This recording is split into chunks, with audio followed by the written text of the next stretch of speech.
Welcome Rashida की kitchen में welcome. मेरे प्यारे प्यारे व्यूवर्स को मेरा प्यार भरा सलाम।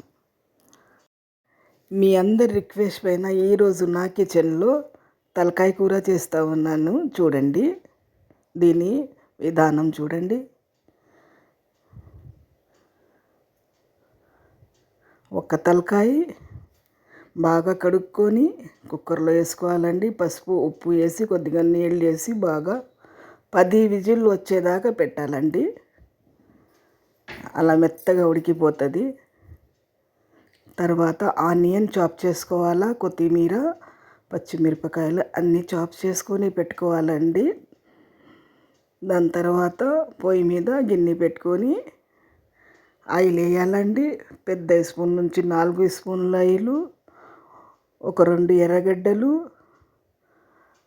4 పచ్చిమిరపకాయలు, చిన్న కట్ట కొత్తిమీర, కరివేపాకు అన్నీ వేసాను చూడండి. దీంట్లో ఉప్పు కూడా వేసాను చూడండి. ఉప్పు వేసి మూత వేసేస్తే ఎర్రగడ్డలు కొత్తిమీర అంతా తొందరగా మగ్గిపోతుంది.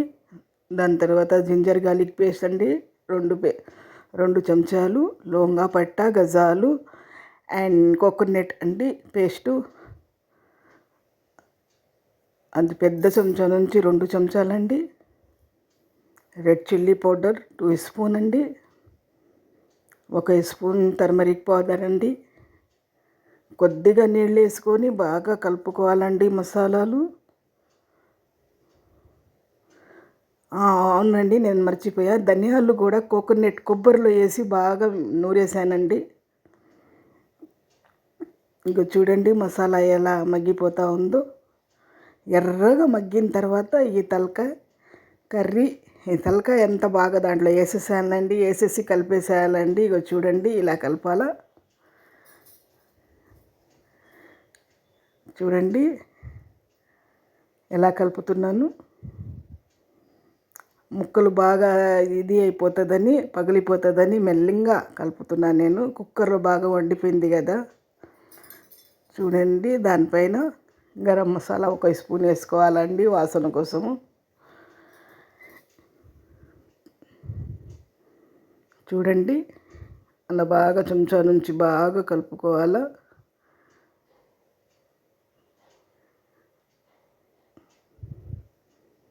హైలో బాగా పెట్టాలండి. 20 నిమిషాలు హైలో పెట్టిన తర్వాత లోలో ఒక 10 నిమిషాలు పెట్టేసి ఇక చూడండి గిన్నెలో తీస్తూ ఉన్నాను. చూడండి ఎలా ఉంది. ఇది రైస్లో అండ్ రోటీ, దోశ, ఇడ్లీకి, ఇది చపాతీకి కూడా చాలా బాగుంటుంది. రాగి సంగటిలో కూడా బాగుంటుందండి. ఇది చేసుకోండి, తినండి. నా ఛానల్కి సపోర్ట్ చేయండి, సబ్స్క్రైబ్ చేయండి, లైక్ చేయండి. అల్లా హాఫీజ్.